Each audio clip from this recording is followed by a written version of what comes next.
겠습니다. 신약 성경입니다. 누가복음 16장 1절에서 9절 말씀입니다. 제가 가지고 있는 성경 신약 성경 122쪽 즈음에 있습니다. 누가복음 16장 1절에서 9절 말씀입니다. 우리 한 절씩 교독합니다. 또한 제자들에게 이르시되 어떤 부자에게 청기기가 있는데 그가 주인의 소유를 낭비한다는 말이 그 주인에게 들린지라.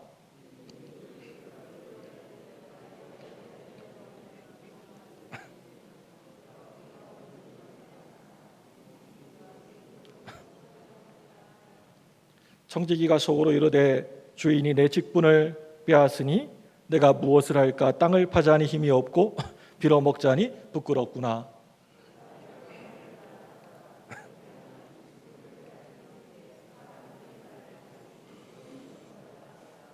주인에게 빚진 자를 일일이 불러다가 먼저 온 자에게 이르되 네가 내 주인에게 얼마나 빚졌느냐?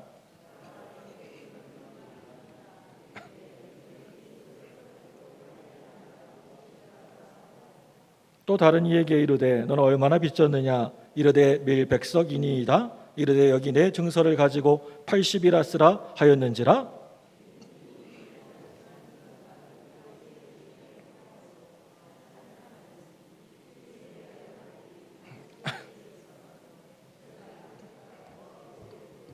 같이 읽습니다. 내가 너희에게 말하노니 불의의 재물로 친구를 사기라.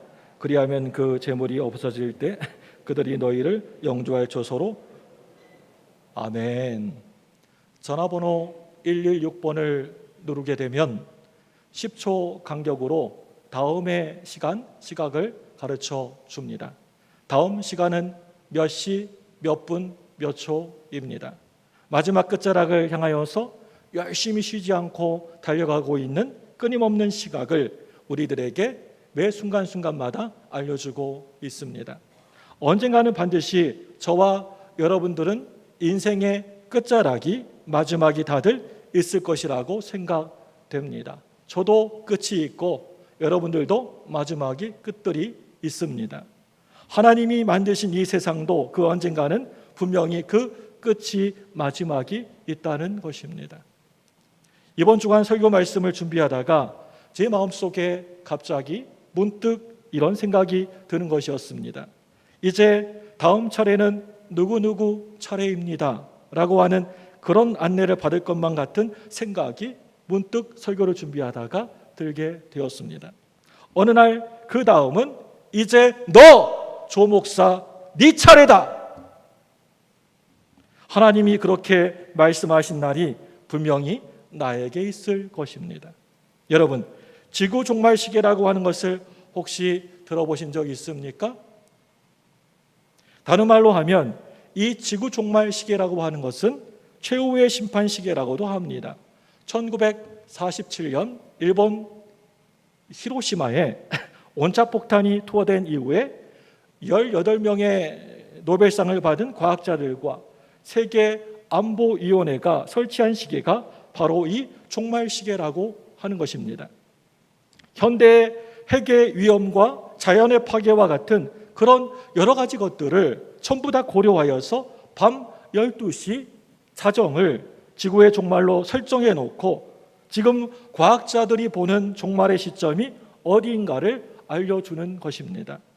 원자폭탄이 터진 1947년, 그 당시는 이 시계가 몇 분 몇 초였냐면 12시 7분 전으로 설정이 되어져 있었습니다. 그리고 2017년은 12시 2분 3초 전으로 맞춰져 있었고, 이제 금년 2020년 시계가 몇 시, 몇 분, 몇 초로 맞춰져 있느냐면 12시 1분 40초 전, 그러니까 초로 얘기하면 100초 전으로 맞춰져 있다고 합니다. 여러분, 시간 있을 때 인터넷 가가지고 지구 종말 시간 치면 이 시간이 계속해서 뜨고 있습니다. 하루 24시간 중에서 지금은 총말 100초 전이라고 과학자들은 그렇게들 다들 말하고 있습니다. 요즘 이 사람 저 사람 많은 사람들이 지금이 종말이다, 말세다 라고 그렇게들 말을 하는데, 사실은 엄밀히 말을 하게 되면 이 종말과 말세는 서로 다 같은 말이 아니라고 하는 것입니다. 종말, 말세 이 말들은 서로 혼동돼서 쓸 것이 아니고 종말과 말세라고 하는 말을 잘 구분해서 사용해야 되는 것입니다. 여러분, 말세다 말세. 이 말세라고 하는 말은 예수님께서 2000년 전에 이 땅에 사람의 몸을 입으시고 오신 초림과 다시 이 땅에 저와 여러분들을 심판하시기 위하여서 임하실 재림, 그 사이에 중간에 어간에 있는 기간을 말하고 있는 것입니다. 교회 역사를 보게 되면 예수님의 제자들과 사도 바울이 주로 활동했었던 초대교회 때 1세기 때에도 그때에도 사람들이 이구동성 말하기를 말세다 말세라고 그때에도 말세라고 얘기했었고 지금으로부터 1000년 전에도 여전히 말세였고 지금도 현재도 말세라고 할 수가 있습니다. 영어로 이 말세는 last days입니다. 그런데 종말이라고 하는 말은 말세와는 좀 다르다고 하는 것입니다. 말세지말 예수님의 재림의 때를 말하고 있는 것입니다. 최후의 심판의 때, 새하늘과 새 땅이 내가 보는 앞에서 활짝 열려지게 되는 바로 그때를 말하고 있는 것입니다. 이 세상의 모든 인생들은 다들 끝이 마지막이 분명하게 있고 처음 시작이 있는 이 지구 역사에도 반드시 끝이 있다라고 하는 것입니다. 하나님의 사람들과 이 세상 사람들의 인생관이 서로 다른 것은 이 종말론이 서로 다르기 때문에 그런 것입니다. 지혜로운 사람들은 가만히 보게 되면 그 언젠가 끝이 마지막이 있다라고 하는 것을 분명하게 잘 알고 있는 사람들입니다. 그런데 그 반대로 미련한 사람은, 지혜롭지 못한 사람은 어떻습니까? 이 세상에 우리 인생 가운데 그 언젠가 끝이 마지막이 있다라고 하는 사실을 자주 잊어버리고 살아간다는 것입니다. 그렇지만 우리는 기억합니다. 내가 지금 두 눈을 뜨고 숨을 쉬고 걸어다니고 이렇게 살아가고 있지만 그 언젠가 반드시 내가 죽을 날이 끝이 있다. 지금 내가 그 흔한 감기 한 번도 걸리지 않고 정말 건강하지만 그 언젠가 내가 아프고 병든 날이 있다. 내가 이 세상에 살아가면서 이것저것 많이 풍족하게 넘치게 가졌지만 그 언젠가 모든 것을 다 내려놓을 날이 나에게 반드시 있다. 내가 높이 높이 하늘 높은 줄을 모르고 위로 올라갔지만 그 언젠가 다시 밑으로 아래로 내려올 날이 있다라고 하는 사실을 알게 되는 것입니다. 그런데 문제는 이 시작이 처음이 내 마음 내 뜻대로 되지 않는 것처럼 모든 것이 다 끝나는 날도 내 마음 내 뜻대로 되지 않는다라고 하는 사실입니다. 내가 당장 오늘 밤에 우리 주님께서 오늘 밤에 오시면 오늘 밤에 죽을 수도 있다라고 한다면 내가 용서하지 못할 사람이 그 누가 어떤 사람이 있겠습니까? 내가 오늘 밤에 당장에 죽게 생겼는데 무슨 일을 하고 있느냐? 내가 얼마나 많은 것을 쌓아놓고 내가 얼마나 많이 가졌느냐라고 하는 것이 그게 뭐가 여러분 그렇게 중요하고 귀한 것이겠습니까? 그렇게 별로 큰 의미가 없다는 것입니다. 여러분, 요즘 교회들이 자꾸만 점점 힘이 없어지는 이유가 뭐라고 생각되십니까? 그것은 바로 그 옛날에 초대교회 성도들처럼 예수님 오늘 밤에 오시겠습니까? 마라나타, 주 예수여 어서 오시옵소서 라고 하는 이 종말 신앙을 어느 순간에 다 잃어버리고 말았기 때문이라고 생각됩니다. 교회에서도 이러한 종말의 메시지가, 종말에 대한 설교 말씀이 어느 순간부터인가 찾아보기가 힘들어졌기 때문에 교회가 이렇게 힘이 없어져 버리고 만 것입니다.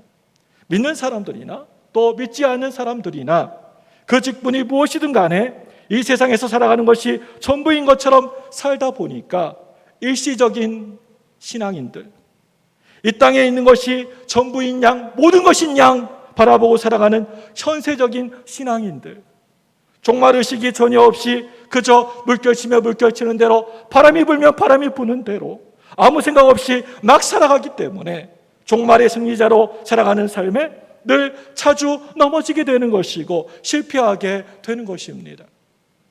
오늘 우리가 읽은 본문의 말씀을 보게 되면 주인의 재산을 요즘 말로 하게 되면 몰래 빼돌린 문서 위조, 사기 횡령으로 낭비한 청지기에게 하루는 그 청지기를 불러다가 주인이 크게 혼내키고 뭐라고 하는 것이 아니고 어떻게 하고 있습니까? 주인이 이런 일을 한 이 청지기에게 참으로 지혜롭다, 잘했다라고 하면서 크게 칭찬하는 장면이 등장합니다. 오늘 말씀을 보게 되면 참으로 아이러니한 장면이 나옵니다. 오늘 이 본문의 말씀을 우리가 쭉 읽다가 보면 성경에 뭐 이런 이야기가 다 있나 그런 생각이 저절로 나도 모르게 들게 됩니다. 더군다나 우리가 오래전에 우리가 살펴보았던 포도원 농장 주인 이야기나 오늘 말씀의 이 사기꾼 청지기 이야기가 모두 다 저 천국에 대한 하나님의 나라에 대한 비유의 말씀이라고 하는데 우리 모두가 깜짝 놀라게 됩니다. 성경을 그런대로 아주 잘 알고 있는 성도들도 오늘 이 말씀을 읽어보게 되면 쉽게 이 말씀이 납득이 잘 되어지지가 않고 당황스럽게 만드는 비유, 성경의 난제들이라고 할 수가 있습니다. 여러분들은 오늘 이 본문의 말씀을 금방 읽으시면서 금방 여러분들 이해가 되십니까? 여러분들의 눈빛을 가만히 보니까 뭐 입도 안 보이고 눈만 반짝반짝 하는데 눈을 보니까 이해들이 다들 잘 되시는 모양입니다. 그렇죠? 여러분, 오늘 이 사건이, 오늘 이 말씀의 이 내용이 저한테만 불편한 것입니까? 저는 오늘 이 본문의 말씀을 읽고 또 읽을 때마다 솔직하게 제 마음속이 많이도 불편했습니다. 오늘 본문의 말씀을 우리가 이해를 하고 해석을 하는 아주 중요한 말씀, 키워드는 어떤 윤리가 아닙니다. 이 땅에 있는 어떤 도덕도 아니라고 하는 말입니다. 바로 종말입니다. 종말론적인 눈을 가지고 오늘 본문의 말씀을 읽어야만 이 말씀이 이해가 되는 비유의 말씀이라고 하는 것입니다. 여러분, 성경 말씀에 너희들 뱀처럼 지혜로워라, 너희들 이 땅에 살아갈 때 뱀처럼 지혜롭게 살아라 라고 하는 말씀이 있는 거 다들 아시죠? 이 말씀은 우리들 보고 너희들이 꼭 뱀이 되어야 한다, 땅에 기어다니는 징그러운 뱀이 되어야 된다 라고 하는 그런 이야기가 결코 아니라고 하는 것입니다. 너희들이 이 뱀에게도 배울 것이 분명히 있다. 뱀의 그 강교함 속에서 우리는 지혜를 배워야 된다라고 하는 것입니다. 오늘 마태복음 10장 16절 말씀을 우리 화면을 보고 다 같이 읽습니다. 같이 읽습니다. 시작. 보라, 내가 너희를 보냄이 양을 이리 가운데로 보냄과 같도다. 그러므로 너희는 뱀같이 지혜롭고 비둘기같이 순결하라. 뱀같이 지혜롭고 비둘기같이 순결하라. 옛날에 아주 돈이 많은, 재물이 많은 큰 부자들은 자기가 직접 사업을 하는 것이 아니고 집에 청지기를 두어서 집안의 모든 일들을, 모든 사업을 맡겼다고 합니다. 농사를 짓고 또한 그것을 관리하고 투자하는 모든 것을 이 청지기에게 다 맡겼던 것 같습니다. 그런데 어느 날이었습니다. 주인의 귀에까지 이 청지기가 여러모로 부정하다라고 하는 소리가 들려오게 되었습니다. 그래서 그 주인이 하루는 이 청지기를 오라고 불러다 놓고 이렇게 통보를 하게 됩니다. 오늘 말씀입니다. 누가복음 16장 2절 말씀입니다. 우리 같이 읽습니다. 시작. 주인이 그를 불러 이르되 내가 내게 대하여 들은 이 말이 어찌이냐? 내가 보던 일을 세마라 청지기 직무를 계속하지 못하리라 하니. 네가 보던 일을 세마라, 계산해라. 네가 부정하다라고 하는 것과 그 말이 정말 사실이라고 한다면 청지기의 직분을 계속해서 못하게 될 것이다 라고 하면서 당장의 해고를 이 청지기에게 통보를 하게 됩니다. 이럴 때 이 청지기가 자기 혼잣말로 독백의 형식으로 말을 계속 이어갑니다. 그 말씀이 누가복음 16장 6절 7절의 말씀입니다. 우리 다 같이 화면을 보고 읽습니다. 시작. 말하되 기름 100마리니이다 이르되 여기 내 증서를 가지고 빨리 앉아 50이라 쓰라 하고, 또 다른 이에게 이르되 너는 얼마나 빚졌느냐 이르되 밀 100석이니이다 이르되 여기 내 증서를 가지고 80이라 쓰라 하였는지라. 아멘. 지금으로 이것을 말하자면 분명히 무슨 죄입니까? 공문서 위조이고 횡령죄입니다.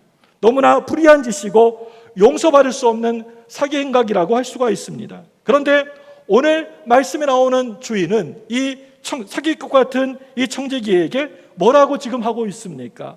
오늘 여러분 말씀 보게 되니까 아주 너무나 잘했다, 참 잘했다 라고 하면서 크게 칭찬을 하고 있는 장면을 볼 수가 있습니다. 더군다나 오늘 말씀을 자세하게 우리들이 읽어보게 되면 심지어는 이 청지기의 지혜를 너희들이 본받아야 된다라고까지 말하고 있는 것을 보게 됩니다.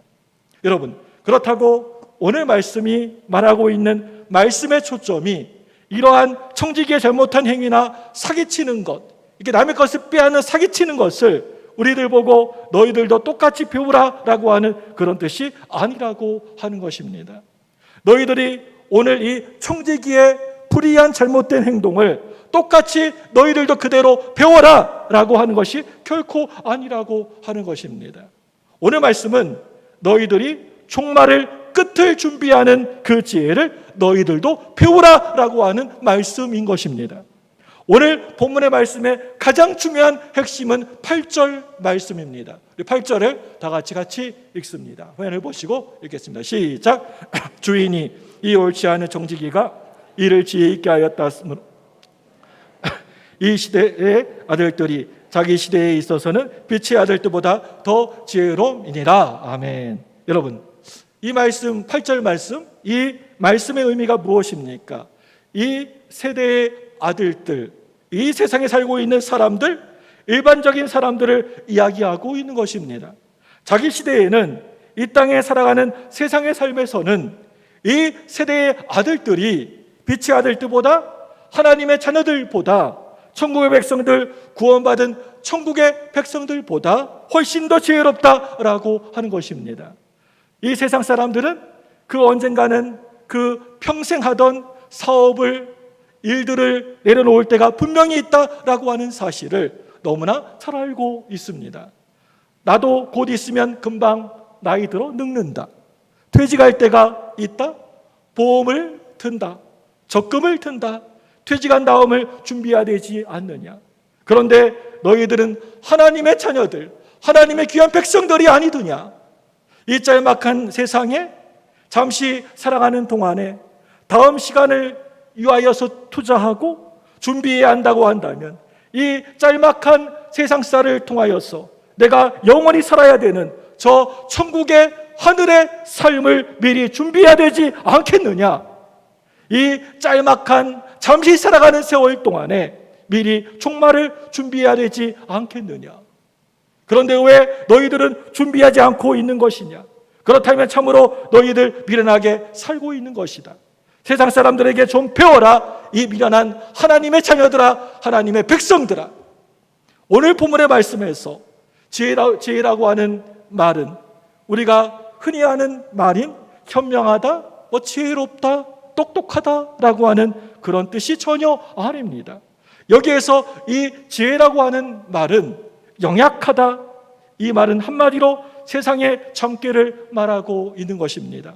세상의 재치를 말하고 있는 것입니다. 세상 사람들이 아주 영악스럽게 이렇게 자신의 훗날을, 미래를 준비한다라고 한다면 하나님의 사람들은 하나님의 지혜로 영원을 준비해야 되지 않겠느냐라고 하는 그러한 말입니다.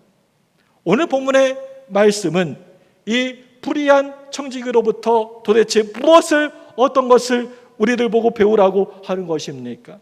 오늘 이 불의한 청지기의 어떻게 보면 아주 영악한 지혜로부터 성도들은 성경적인 지혜를 좀 배우라고 하는 말입니다. 그 첫 번째 지혜는 내 인생의 주인이 분명히 반드시 있다라고 하는 의식입니다. 시간도, 이 생명도, 내가 이제껏 가지고 누리고 있는 것도 그래 내가 주인이 아니었지. 내 인생에 참된 주인이 있었지라고 하는 참된 깨달음입니다. 주인이 이 청지기에게 이제 모든 것을 다 끝내고 우리 한번 결산을 한번 해보자라고 했을 때 이 청지기는 속으로 엄청난 위기를 아마 느꼈을 것입니다. 바로 그럴 때 깨달은 것입니다. 나에게는 참된 주인이 따로 있었지. 어느 날 하나님께서 어느 날 나보고 이리 오라고 부르시더니 이제 우리 한번 결산하자. 계산 좀 해보자. 너 모든 것을 내려놓고 이제 천국으로 이리 오너라. 그럴 때 아차차! 내게는 시간의 주인이 따로 있었지. 그래, 내 인생의 주인은 따로 있었지. 내 것이 아닌 이것을 깨달으라고 하는 것입니다. 몸이 아파서 누워있어 보게 되면 그래, 건강이 내 것이 아니었지. 건강할 때 잘 관리해 둘 걸이라고 하면서 깨닫게 됩니다. 내 인생에서 이제 마지막 사형 선고를 받게 되면 그래, 이 생명도 내 목숨도 내 것이 아니었지. 이 시간도 내 것이 아니었는데 하나님으로부터 전세 내어서 잠시 동안 살았던 것이었는데 내가 왜 그렇게 참으로 바보같이 어리석게 살았을까? 내 인생이 끝나는 것을 내가 왜 미처 몰랐을까? 호련히 지금까지 정말 아등바등 먹을 것 안 먹고 쓸 것 안 쓰고 악착같이 정말 모아놓은 재물이 바람과 함께 사라지는 것처럼 내 곁을 한마디의 말도 없이 휙 하고 그 모아놓은 재물과 쌓아놓은 재물들이 다 휙 하고 사라져 버립니다. 영원히 내 곁에서 함께 늘 곁에서 살 것만 같았던 사람이 어느 날 내 곁을 휙 하고 어느 순간에 나가버리고 사라져버리고 맙니다.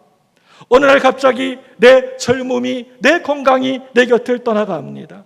직장이, 사업이 내 곁을 떠나갈 때 그것마저 그렇구나, 주인이 따로 있었구나, 주신 분이 있었구나, 갑자기 순식간에 모든 것을 빼앗갈 수 있는 분이 있었구나, 주인이 있다라고 하는 사실을 어느 순간에 깨닫게 되는 것입니다.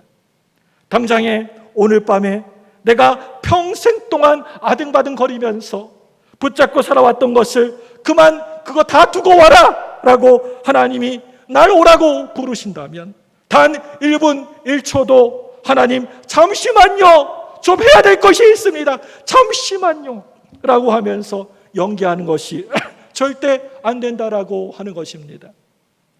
내 나이가 이렇게 아직도 너무나 젊은데 라고 하면서 하나님께 따질 수가 없다는 것입니다. 우리 아이들이 얼마나 아직도 어린데 지금까지 죽을고생만 하고 살다가 이제 좀 밥 좀 먹고 살만한데 어쩌자고 라고 해봤자 하나님과 타협을 할 수가 없다는 것입니다. 80세 저 세상에서 날 오라고 한다면 아직은 쓸만해서 못 간다고 전해라. 절대 그럴 수가 없다는 것입니다.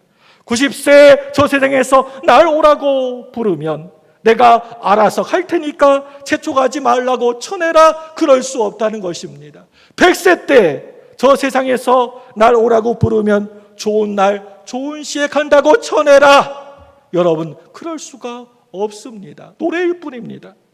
어느 날 잠을 자다가 가는 것이고 길을 걸어가다가 가는 것이 우리의 삶, 우리의 인생이라고 하는 것입니다.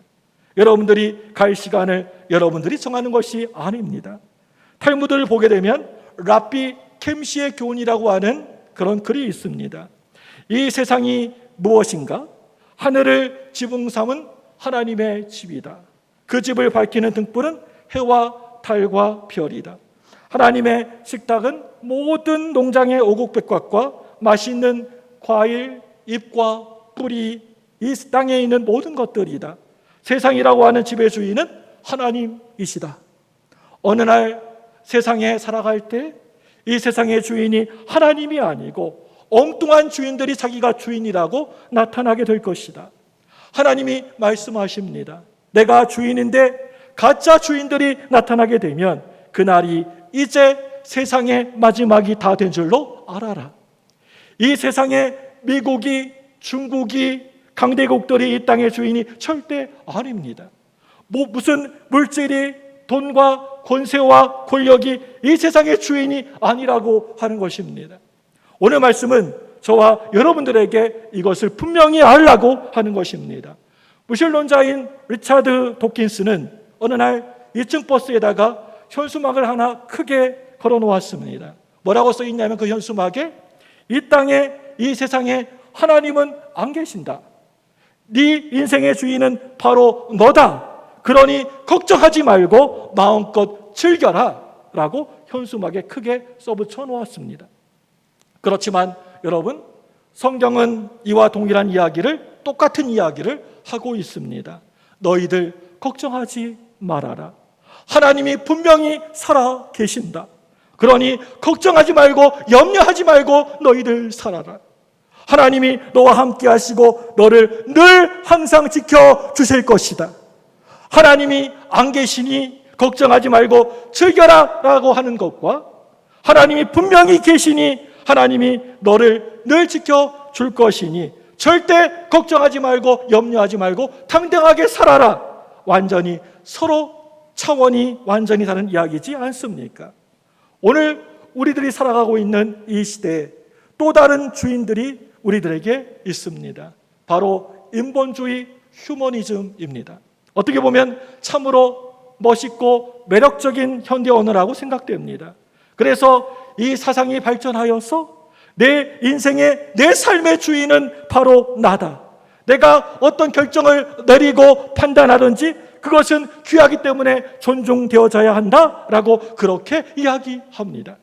기독교에서 말하고 있는 이단 종파 가운데에서 총 쏘는 것을 거부하고 군대 가는 것을 거부하면서 그러한 것을 양심적 병역 기피라고 말하는 사람들이 있습니다.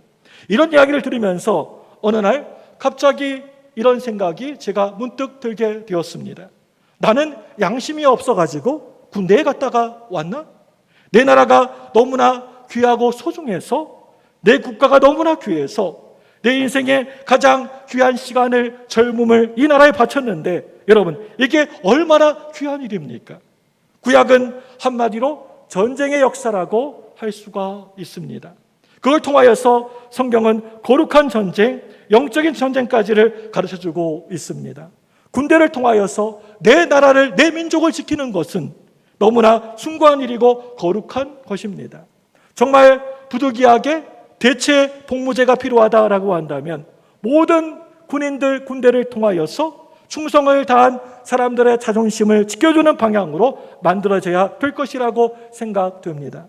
그것이 여러분, 헌법이든지 국가 인권정책 기본계획이든지 양성평등을 성평등으로 바꾸는 것을 저는 개인적으로 두 손 번쩍 들고 반대하는 사람입니다. 우리 교단도 절대로 이것을 반대하고 있습니다. 성경도 반대하고 있습니다.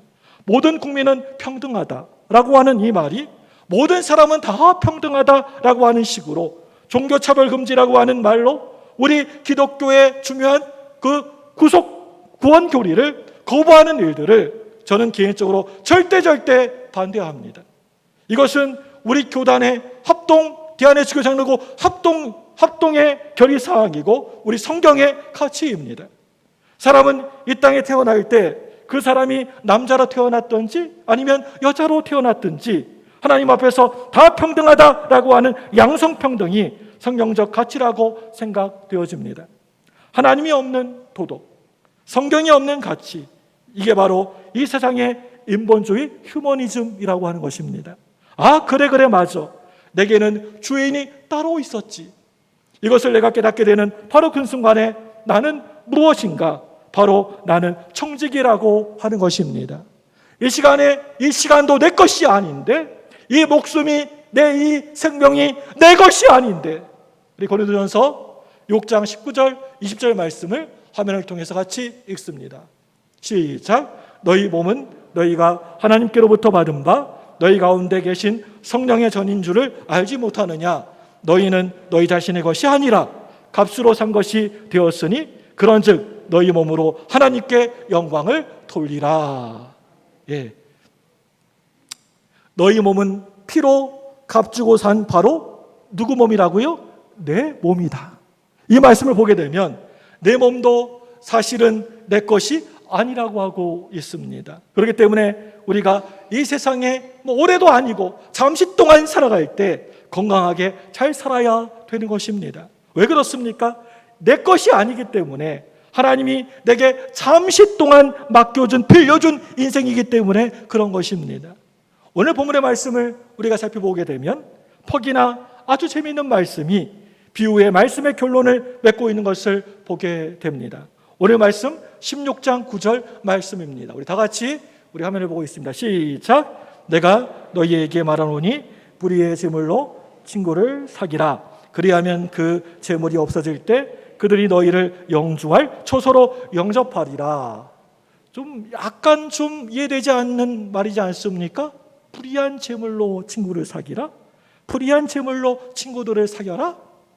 불의한 세상에서 우리가 한평생 살아가다 보면 내가 진실하게 정직하게 열심히 살아보지만 이 땅에서 내가 열심히 모아가면서 살아가는 재물이, 돈이 어떤 불의한 것과 연관될 수 있다라고 하는 것을 의미하고 있는 말씀입니다. 이 돈 때문에, 내가 평생 모았던 그 물질 때문에 거짓말 한 번도 하지 아니하고 이 세상에 살아가는 것이 가능하더냐? 만약에 하나님의 자녀들이 우리가 살아가고 있는 이런 불의한 세상에서 의롭게 돈을 벌고 의롭게 그것을 관리하고 또 의롭게 사용하고 의롭게 쓸 수만 있다라고 한다면 여러분 얼마나 멋지고 근사한 일이겠습니까? 그보다 더 귀한 일은 이 세상에 없다고 생각됩니다. 그렇지만 나도 잘 알지도 못하는 사이에 불의한 재물이 내게 있다라고 할지라도 그걸로 저 영원한 것을 위하여서 살아가라. 내 곁에 있는 사람들을 섬기면서 살아가라. 연약한 지체들을 늘 사랑하며 살아가라. 이와 같이 이 불의한 재물은 또 다른 뜻이 있다는 것입니다. 이 재물은 곧 조금만 있으면, 조금만 지나면 금방이면 사라지고 없어지는 재물이라고 하는 것입니다. 내가 평생 살아가면서 넘치게 모아놓고 평생 넘치게 쌓아두었다라고 해서 그것이 다 네 것이 아니다. 네가 움켜쥐고 있다라고 해서 네 것이 아니다. 하나님이 이 모든 것을 다 내게 주신 것이고 그 언젠가는 시간이 되면 손을 놓고 하나님 앞에 다들 서야 될 때가 분명히 있다. 그리고 또 이 불의한 재물이라고 하는 것은 또 다른 뜻을 한 가지 더 가지고 있습니다. 바로 이 불의한 재물은 내 것이 아니고 남의 것이라고 하는 것입니다. 내가 가지고 있는 재물은 사실 모든 것이 다 누구의 것입니까? 바로 하나님의 것이고 또한 이 재물은 내가 힘들게 벌었으니까 내가 내 뜻대로 내 마음대로 다 써버린 것이 아니고 우리 옆에 있는 우리의 이웃들을 위하여서 쓰라고 하나님께서 나에게 주신 것입니다. 이 하나님의 교회를 위해서 하나님의 일을 위하여서 네가 정말 가치 있게 쓰라고 하나님이 나에게 주신 것이라고 하는 것입니다. 분명 내 인생이, 내 생명이, 내 삶이 내 것이 아닌데 분명 내게 생명을 맡긴 주인이 따로 계시는데 나는 청지기일 뿐인데 어느 날 이러한 깨달음이 나에게 탁 하고 오는 순간에 아 참 내가 섬겨야 될 우리의 소중한 이웃들, 소중한 친구들이 있었구나. 그러면서 내가 이 땅에 살아가야 되는 그 이유를 발견하게 되는 것입니다. 바로 내 곁에 옆에 있는 우리의 사람들, 한번 옆에 있는 분들 바라보시기 바랍니다. 얼마나 사랑스러운 분들입니까? 말하지 마시고요. 코로나 막 바이러스가 날아다닙니다. 말하지 마시고. 얼마나 소중하고 사랑스러운 존재들입니까?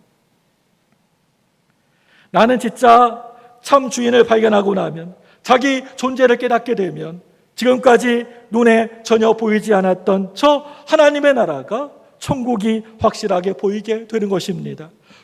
우리 교회 공동체가 보이게 되는 것입니다. 사랑하는 사람들이, 가족들이 보이게 됩니다. 우리 구역 식구들, 사랑하는 구역 식구들이 보이게 됩니다. 교회 성도님들이, 옆에 계신 우리 성도님들이 확실하게 보입니다. 내 옆에 있는 사람들이 보이기 시작한다는 것입니다. 정말 찢어지게 가난한 집에서 태어난 어떤 한 소녀가 있었습니다. 아버지가 어느 날 그만 교통사고로 몸져 눕게 되었습니다. 그래서 소녀가장이 되어서 부모의 병원비를 벌여야 했고 어린 동생들을 먹여 살려야만 했습니다. 화장품 판매원, 보험 세일즈맨 같이 안 해본 일이 없이 닥치는 대로 먹고 살기 위해서 일을 했습니다. 어느 날 여행 중에 만두 한 입을 입에다가 넣었는데 아버지가 건강하실 때 먹었었던 만두 생각이 갑자기 났습니다. 이렇게 맛있는 만두를 사람들에게 먹이고 싶은 생각이 들게 되었습니다. 그래서 만두 판매 사원이 되었습니다. 어떤 한 도시에서 총판을 내어서 만두를 팔다가 그 당시에 만두 파동이 생기게 되니까 아주 큰 어려움을 겪게 됩니다. 온갖 고생을 다 하고 조그만 만두 식품 공장을 만들게 됩니다. 실패하기를 몇 번 그러다가 선교지를 방문하게 되었습니다. 모든 것을 다 접어버리고 이 선교지에서 그냥 살고 싶었습니다. 하나님께 기도하는데 너 왜 여기서 살래? 제가 이렇게 사업하다가 쫄딱 망했어요. 빚을 많이 졌어요. 이제는 여기 선교지에서 살래요. 그러니까 하나님께서 네가 선교하려고 하면 먼저 빚부터 갚아라 라고 하는 마음이 들더랍니다. 그래서 다시 돌아와서 죽을 고생을 하면서 빚을 다 갚았습니다. 다시 사업을 계속해서 이어가다가 다시 점점 회사가 커져서 많이 바빠졌습니다. 사원들이 많아졌습니다. 하나님, 이제는 선교지로 가도 되겠습니까? 그러니까 하나님께서 아니다. 거기가 바로 네 선교지다. 네 회사가 선교지다. 그들을 섬겨라. 그들에게 복음을 전하며 살아라. 눈앞에 내가 보낸 사람들을 섬기지 아니하고 그 사람들도 예수님 앞에 인도하지 못하면서 그게 무슨 선교냐, 전도냐라고 하는 생각이 들었다고 합니다. 늘 사원들을 보면 안녕하세요, 안녕하세요 라고 인사하다가 이제 인사를 바꾸게 되었습니다. 사랑합니다, 사랑합니다 라고 인사를 바꾸었습니다. 사장님이 직원들에게 사랑합니다, 사랑합니다 라고 인사하니까 회사 전체 인사가 바뀌게 되었습니다. 일주일에 몇 시간씩 노래를 불렀습니다. 함께 춤을 추었습니다. 찬양을 불렀습니다. 중찬단 찬양단을 만들어서 찬양 발표회도 하고 대회도 열었습니다. 수련회도 같이 했습니다. 그랬더니 흥얼흥얼거리면서 만두를 직원들이 만들더랍니다. 만두가 흥얼흥얼거리는 노랫소리를 다 알아듣더랍니다. 자기들이 만두를 만들어 놓고 깜짝 놀라는 것입니다. 사장님, 만두 맛이 달라졌어요. 먹는 사람들이, 소매를 하는 사람들이 똑같이 말합니다. 사장님, 만두가 달라졌어요. 맛이 달라졌어요. 이 소문이 나기 시작하니까 짧은 시간 내에 배가 팔리기 시작했습니다. 이 이야기는 한만두 사장 권사님의 이야기입니다. 어느 날 이 회사가 내 것이 아닌데, 나는 청지기에 불과할 뿐인데 내게 맡겨진 사람에게 일 부려먹어서 재산, 돈 많이 모으라고 그렇게 보낸 것이 아닌데 저들을 사랑하지 못하면 하나님을 사랑한다? 내게 맡겨진 사람들 섬기지 않고 선교지에 가서 선교를 하고 전도를 한다? 이게 바로 위선이다? 저들을 사랑하자. 회사 수련회를 가다가 하나님께서 감동을 주시더랍니다. 간증을 시작했습니다. 복음 초청을 했습니다. 수많은 사람들이 예수를 믿겠다라고 나오더랍니다. 저 사장님이 믿는 하나님이라고 한다면 나도 그 하나님, 그 예수님 믿겠습니다. 아, 이게 바로 선교였구나 라고 깨닫게 되는 것이었습니다. 이 땅에 불의한 제물로 내게 맡겨진 사람들을 사랑하던 그 어느 날, 복음을 전하고 살았던 어느 날, 내 곁에 맡겨진 사람들을 사랑하고 교회를 사랑하며 살았던 그 어느 날, 하나님이 이제 됐다 나랑 살자라고 하시면서 저 천국으로 나를 오라고 부르실 것입니다. 그 언젠가는 저한테도 여러분들한테도 이리 오라고 하나님께서 부르실 것입니다. 천국문을 들어섰는데 이것저것에서 친구들이 막 달려 나옵니다. 권사님, 장로님, 집사님이 안 계셨으면 내가 어찌 될 뻔했을까요? 집사님이 나를 교회로 인도하지 않으셨다면 내가 어찌 될 뻔했을까요? 권사님이 내게 복음을 전해주지 않았더라면 내가 어찌 될 뻔했을까요? 친구가 내게 찾아온 날이 있을 것이라고 하는 것입니다. 천국에서 그 사람을 만나야 된다는 것입니다. 혼자 천국에 갔더니 아는 사람이 아무도 한 사람도 없습니다. 그러면 정말 곤란하지 않겠느냐라고 하는 것입니다. 우리 젊은이들에게, 청년들에게 장학금을 줍니다. 신학생들을 키웠습니다. 주의 종들로, 일꾼으로, 선교사로, 한국교회 리더로 키워냈습니다. 그런데 천국에 갔더니 천국문이 활짝 열리더니 그분들이 두 팔을 활짝 벌리고 나에게 막 달려 나오는 것입니다. 권사님, 권사님, 권사님이 준 그 장학금으로 제가 이렇게 목사가 되었어요. 내가 선교사가 되었어요. 주일학교 어린아이들이 이제 장성한 리더들이 되어서 집사님이 안 계셨더라면 아마 저는 없었을 거예요. 천국에서 그 사람들을 내가 만나야 된다는 것입니다. 천국에서 목사를 만납니다. 제가 여러분들을 만나가지고 여러분들이 저를 만나서 목사님, 저희들을 잘 인도해 주셔서 너무나 고마워요. 잘 섬겨주셔서 고마워요. 그런 이야기를 들어야 되지 않겠습니까? 집사님이 안 계셨더라면 우리 교회가 어떻게 되었겠습니까? 권사님의 그 기도가 없었더라면 권사님 제 목회가 어떻게 되었겠습니까? 장로님이 내 곁에 안 계셨더라면 나는 어떤 목사가 되었겠습니까? 정말 고마워요. 정말 너무나 감사해요. 오늘 말씀 16절 9절 말씀을 다시 한번 마지막으로 읽고 마치도록 하겠습니다. 시작. 내가 너희에게 말하노니 불의의 제물로 친구를 사귀라. 그리하면 그 제물이 없어질 때 그들이 너희를 영원한 아멘. 이 시간에 여러분 두 손을 다 드시고 저를 한번 크게 따라서 해주시기 바랍니다. 주여! 주여! 주여!